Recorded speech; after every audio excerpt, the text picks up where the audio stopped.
우리가 생각하는 금융노예, 그러니까 영끌한 사람들 한 200만 명 가량이 인생이 파탄 난다고 합니다. 그들의 인생이 끝장난다라고 얘기하는 거죠. 그들이 지금 현재 내고 있는 무리한 주택 관련한 대출들, 원리금들, 이게 과연 무탈하게 무난하게 그냥 흘러갈 수 있을까? 아니면 정말 힘겨울까? 우리는 그에 대한 생각을 많이 해볼 필요가 있는 것 같습니다. 앞으로 우리가 살아가는 시대에 우리가 기억하는 현실들이 더 빡빡하고 더 힘들 거다라는 건 부인할 수 없는 사실입니다. 근데 다들 잊어버리는 것 같습니다. 대출을 너무 쉽게 만만하게 생각하는 것 같다라는 겁니다. 다들 그렇게 빚내고 산다라고 얘기하며 그냥 우습게 얘기는 것 같습니다. 근데 두고 보자고. 정말 그럴지 아니면 정말 힘들어질지를 말입니다. 잘 생각해 봐야 되는 것들은 피할 수 없다라는 겁니다. 내 생각대로, 내 마음대로, 내 뜻대로 안 된다라는 겁니다. 어쩌자고 그렇게 무리하게, 그렇게 만만하게, 쉽게 생각을 한 걸까요? 다들 욕심 때문입니다. 자기 자신들의 업보 때문이다 라고 생각합니다. 시간이 한참 지나고 나면 알게 되겠죠. 자기들이 얼마나 큰 잘못을 한 건지, 큰 실수, 큰 선택을, 커다란 잘못된 선택을 한 건지를 한참 지나고 나면 알겠죠. 근데 이제 되게 씁쓸한 거는 그걸 알 때쯤 되면요, 그네들이 생각했던 일들, 사항들이 이제 많이 뒤집어져 있을 때라는 거죠. 꽤 이제 충격적인 사항들을 겪게 될 거다라는 겁니다. 참 씁쓸하죠. 참 안당하기도 하고요, 답답하기도 하고 많이 고민스럽기도 할 겁니다. 그들이 앞으로 맞이하게 되는 현실들은요, 파산, 개인회생, 인생 몰라, 이거밖에 없는 거죠.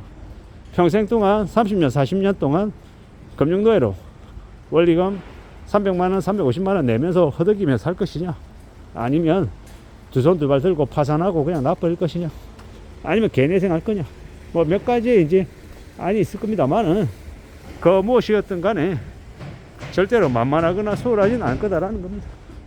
답답하겠죠. 안타깝겠죠. 많이 힘겹겠죠. 근데 어떡하겠습니까?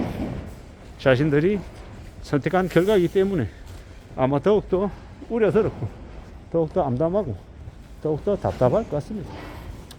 받아들이기도 쉽지 않은 것이고, 그리고 무시할 수도 없는 거고, 어느 쪽이 되었건 간에 선택할 수 있는 여지는 되게 만만하지 않을 건데 말입니다.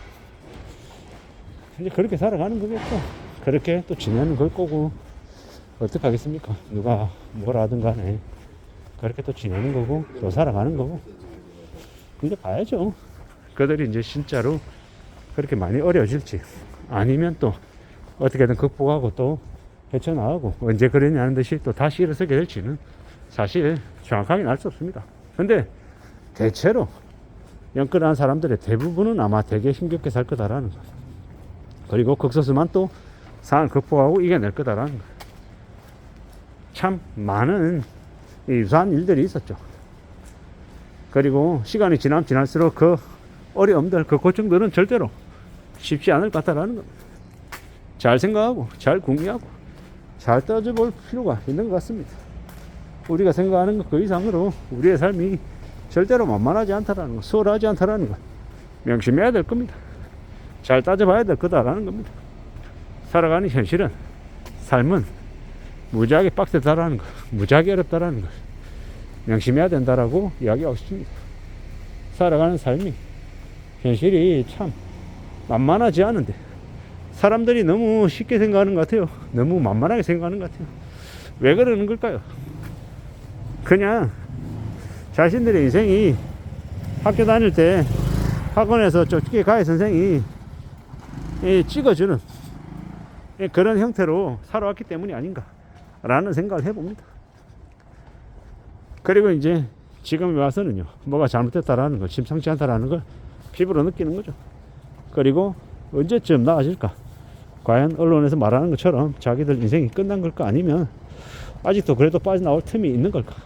아마 고민 많이 할 겁니다. 근데 지금은 조금 완전 이제 발상의 전환으로 지금의 상황을 확실하게 해결할 뭔가를 찾지 않으면은 되게 어려울 것 같습니다. 그냥 잠깐 지난다고 좀 지나고 시간 좀 지난다고 뒤로 미룬다고 어떻게 되겠지? 결론이 나겠지. 결말이 만들어지겠지. 이렇게 생각하면 영영 이제 안 풀릴 수 있을 거다라는 겁니다. 살아가는 현실들이, 살아가는 사람들이 좀 더 빡셀 거다라고 생각하고 지내야 될 겁니다. 현실은 절대 만만하지 않다라는 거, 녹록지 않다라는 거 좀 궁리해야 될 겁니다. 지금의 시대가, 지금의 시기가 꽤나 예사롭지 않은데 그러한 것들을 여전히 못 느끼는 이들이 많나 봅니다. 두고 봐야죠. 살펴봐야죠. 참 쉽지 않은 시대, 쉽지 않은 상황들을 우리가 겪고 있는데요. 이 현실들이, 이 상황들이 어떻게 전개가 되려나요? 좀 더 마음 단단히 먹고 두고 봐야죠. 지켜봐야 할 것 같습니다. 세상 그런 것도 확실한 거 없고 뭔가가 좀 이상하다 싶을 느낌이 들면요, 그 느낌이 맞을 수도 있다라는 겁니다. 지금은 사람들이 전부 다 숨죽이고 지켜보고 있는 상황이죠. 예사롭지 않다라고 말하고 있고. 그러면 어떻게 해야 되겠습니까? 그 예사롭지 않다, 심상치 않다라고 하는 생각을 잘 좀 따져봐야죠. 잘 살펴봐야 될 것 같습니다.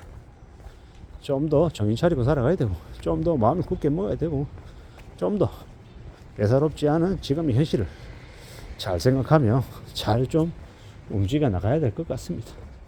절대로 살아가는 게 녹록지 않다라는 거, 만만하지 않다라는 거 명심해야죠. 따져봐야죠. 인정하고 또 받아들여야죠. 그래야 될 것 같습니다. 지금의 시대, 지금의 상황이 우리에게 뭘 얘기하고 있는지 잘 좀 봐야겠죠. 어느덧 2025년도 이제 4월도 이제 얼마 안 남은 것 같습니다. 시간이 금방금방 지나가는 것 같습니다. 지금의 시대 우리가 어떻게 살아갈지, 앞으로 우리가 어떤 삶의 주인이 될지 잘 좀 궁리하고 잘 좀 따져봐야 되겠다라는 겁니다.